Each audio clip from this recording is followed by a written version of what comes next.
Salam Mustafa bəy, salam MGTV izləyicilərimiz, salam olsun əziz və böyük türk millətimə. Bildiyiniz kimi biz həmişə yazılarımızda da, çıxışlarımızda da deyirdik, yazılarımızda da yazırdıq. İran vurulacaqdır. 99,9% İran'a saldıracaqlar.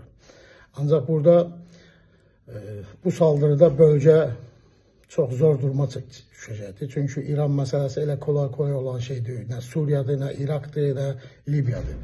Ərazisi də böyükdür, həm də burada qarşılıqlı çox gərgin vəziyyət alınacaq. Bu da bölgəni çox zor duruma salacaq. Həm Türkiyəmizi ərazisindən, həm Azərbaycan, Ermənistan, Qafqaz tərəfi. Burada əsas şərtlərdən biri nədir? İranda yaşayan türk qardaşlarımız, sözüm sizədir.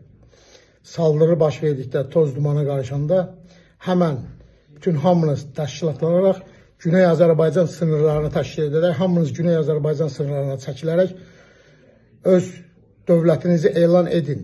Orada olan Pejak, Kürdistan deyən, nə bilim, Sepah, kim varsa da hamısını oradan təmizləyin və silahlanın.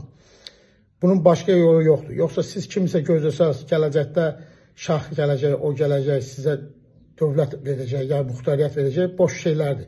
Özünüz öz göbəyinizi kəsməlisiniz. Bu fürsəti də əldən buraxmamalısınız. İran bombalandıqda, toz dumana qarşıda bütün orada olan Güney Azərbaycan türklərin hamısı Güney Azərbaycan sınırlarını qorumaq şərti ilə hamınız sınırlara çəkilərək ürməyə başda olmaqla bütün Güney Azərbaycanı elan etmək lazımdır və silahlanmaq lazımdır. Silahlanaraq bütün dünyaya səs etmək lazımdır ki, sizin orada artıq özəl və yaxud da müstəqil Güney Azərbaycan dövlətiniz var və bunu da heç kimə verməyəsiniz. Həm ölümü gözə gətirəsiniz, həm də öldürməyi. Başqa yolunuz yoxdur. Çünki bu dəqiqə bütün oyunlar, nə oyunlar gedirsə, biz türklərin üzərinə gedir hamısı. Kimsə orada Kürdistan, kimsə orada Ermənistan, kimsə burada nəsə eləmək deyil. Bu Molla Fars rejimində artıq qələmi qırılmış, bunun sonu yaxınlaşır.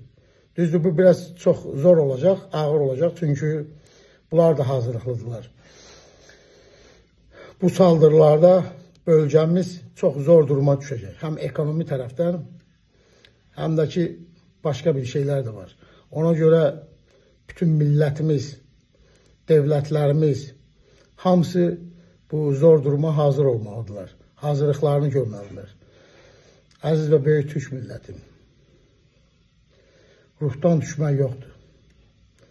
İçərdə, dışarıdan, içərdən nə oyunlar gedirsə də bunların hamısını görürük və hamısını bilirik.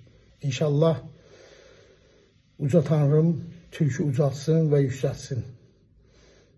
Allah'a emanet olun. Nə mutlu türküm deyənə.